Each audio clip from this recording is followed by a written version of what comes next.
2024 లేదా 25లో డిగ్రీ లేదా బీటెక్ చదివారా? సాఫ్ట్వేర్ జాబ్ కోసం ఎదురు చూస్తున్నారా? అయితే కోడ్ జ్ఞాన్ 100 డేస్ కోర్సులో చేరండి, జాబ్ సాధించండి.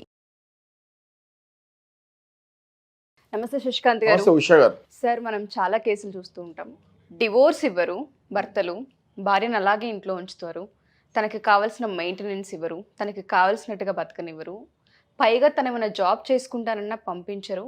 ఇంట్లో ఉంచి నానా చిత్రహింసలకి గురి చేస్తూ ఉంటుంటారు. వదిలేయడం అన్నా చేయాలి, లేదా మెయింటెనెన్స్ అన్నా ఇవ్వాలి, లేదా వాళ్ళకి నచ్చినట్టుగా అన్నా బతకనివ్వాలి. ఇవేవి చేయనీయకుండా ఒక బానిసని ఏ విధంగా అయితే ట్రీట్ చేస్తుంటారో ఆ విధంగా ట్రీట్ చేస్తుంటారు. అటువంటి ఆడవాళ్ళు తీసుకోవాల్సిన యాక్షన్స్ ఏంటి? లా ప్రకారం మనం చూసుకుంటే వాళ్ళకి ఎటువంటి న్యాయం జరిగే అవకాశం ఉంటుంది అంటారు? ముందుగా ఉషా గారు, మీరు స్త్రీల పట్ల జరిగే అసభ్య ప్రవర్తనల గురించి, అన్యాయం గురించి టాపిక్స్ తీసి నాతో మాట్లాడుతున్నందుకు, సమాజానికి అది తెలుస్తున్నందుకు మిమ్మల్ని అభినందిస్తూ, ఇవాళ చాలా మంచి టాపిక్ తీశారు మీరు. ఈ టాపిక్ మీద మనం క్లుప్తంగా మాట్లాడుకుందాము. ఎప్పుడైతే మీరు తీసిన టాపిక్ కూడా ఎట్లాంటిదంటే ఉషా గారు, బయట ఎవరికి చెప్పుకోలేని స్థితిలో ఉంటారు ఆ స్త్రీలు. అసలు విడిపోయామని చెప్పలేరు, భర్త ఉన్నాడని చెప్పలేడు, లేడు అని చెప్పలేరు. మీరు లాస్ట్ టైం ఇట్లా స్త్రీల పట్ల అమానుషంగా ప్రవర్తించే భర్తల గురించి మీరు ఏదైతే వీడియో తీశారో అది చూసి విలేజెస్ నుంచి వచ్చి కలిసారండి మనల్ని. విలేజెస్ నుంచి వచ్చి కలిసి కరెక్ట్ మీరు మాకు టచ్ అయ్యేటట్టు తీశారండి అని చెప్పి మిమ్మల్ని ఎంతో అభినందిస్తూ ఈ టాపిక్ మనం విల్ డిస్కస్ అండి డెఫినెట్లీ.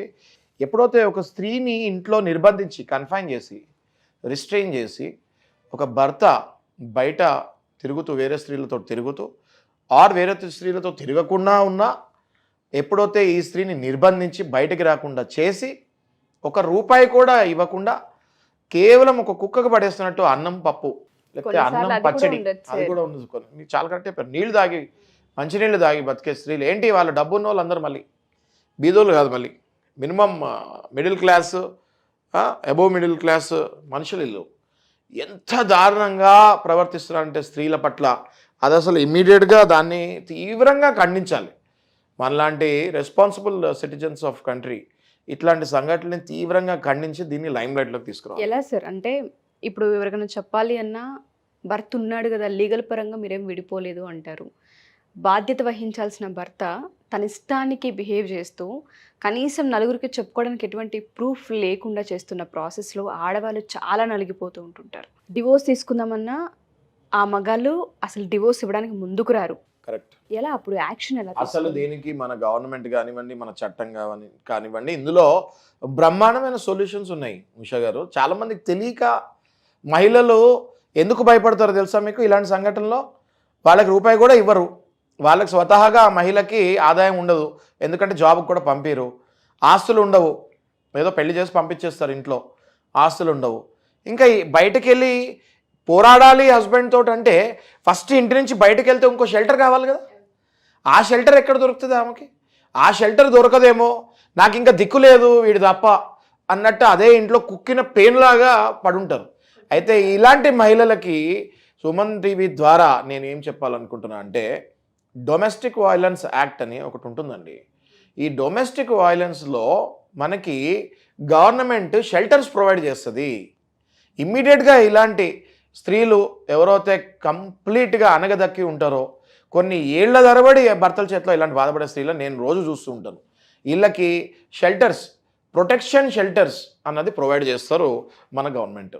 ఓకే, వెంటనే ప్రొటెక్షన్ షెల్టర్ ఇచ్చి ఆ స్త్రీకి హస్బెండ్ మీద వేసే కేసు ఖర్చులు కూడా వాళ్ళే తీసుకుంటారు. ఓకే, హస్బెండ్ మీద వేసే కేసు ఖర్చులు కూడా వాళ్ళే తీసుకొని ఫ్రీ లీగల్ ఎయిడ్ ఇస్తారు. లేదా అలా కాదు, మేము ఇంకా ఫాస్ట్గా వెళ్ళాలి, నాకు ఆ బయటకు వెళ్ళి ఉండే స్టామినా ఉంది అనుకున్నప్పుడు మా అలాంటి ప్రైవేట్ లాయర్స్ని కూడా కలవచ్చు. తప్పకుండా వాళ్ళకి సరైన బుద్ధి చెప్తాం. అయితే ఇందులో ఏమవుతుంది అంటే, ఇందులో శాడిజం వల్ల హస్బెండ్స్ బయట చేసే అరాచకాలు లేకపోతే తప్పు పనులు వైఫ్ హైలైట్ చేయకుండా ఉండాలి అంటే, ఈమెను అసలు గుమ్మం నుంచి బయటకే రానియకుండా చేస్తే, అనగదొక్కి ఉంచితే, ఒక రూపాయి అన్నది చూపించకుండా సూర్య కిరణాలు అన్నవి వాళ్ళ కళ్ళలో పడకుండా చేస్తే భయంతో లోపల పడి ఉంటారు అని చెప్పేసి ఎంతోమంది ఇప్పుడు ఈ జనరేషన్లో కూడా ఇలాంటి స్త్రీలు ఎంతోమంది లోపల ఇళ్లలో కూర్చొని ఏడ్చే స్త్రీలు చాలామంది ఉన్నారు.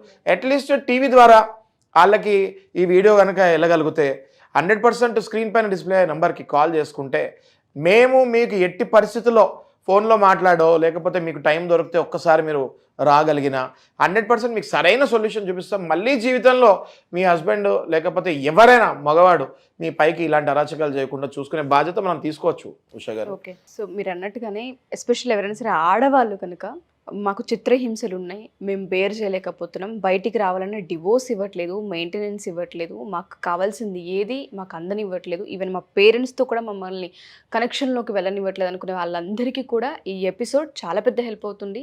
మీకు శశికాంత్ గారు లీగల్గా ఏ విధంగా ముందుకెళ్తే మీరు సక్సెస్ అవుతారు, బయటికి ఏ విధంగా రావచ్చు అన్న దానికి లీగల్గా హెల్ప్ కూడా చేయడం జరుగుతూ ఉంటుంది.